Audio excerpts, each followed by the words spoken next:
Brenton Ford here with your swimming news for the week. I posted a link to a presentation in SwimProve which USA Swimming did on pulling through and the biomechanics of the pull.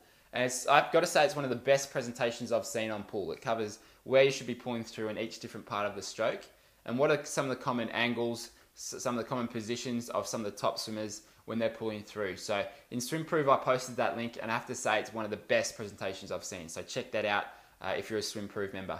This week we covered, are you training too hard in your slow aerobic sessions? So when you're meant to be going easy, are you going that little bit too fast in your training sessions to get the benefit of slow aerobic work?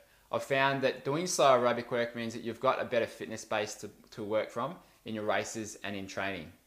We also looked at the team advantage of being part of a team and how much that can benefit you because you're willing to push yourself harder for other people than you are yourself. The other video talked about the initial catch in freestyle, where we talk about some drills that will help you get the initial catch and that feel for the water out the front of the stroke, which is so important if you want to be able to feel the water and pull through with power.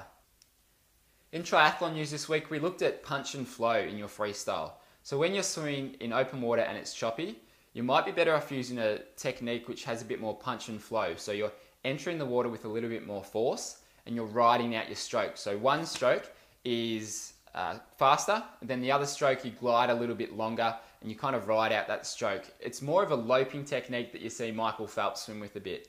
And what that means is you can be in control of your stroke rather than being pushed around by the chop and the waves. I also interviewed Steph Lowe, who's a triathlete here in Melbourne. She's also a nutritionist, and I've been following some of her recipes at thenaturalnutritionist.com.au, and I'm hooked to some of her ideas on eating and some of her changes that she's recommended for diet. So if you're looking for foods to increase your performance in triathlon or swimming, then check out The Natural Nutritionist and check out the podcast at swimmingpodcast.com. I think it's one of the best interviews I've done with for the podcast because Steph shares some really good stuff for changing your diet. So check out the podcast. I highly recommend it. That's it for swimming news this week. I'll see you next week.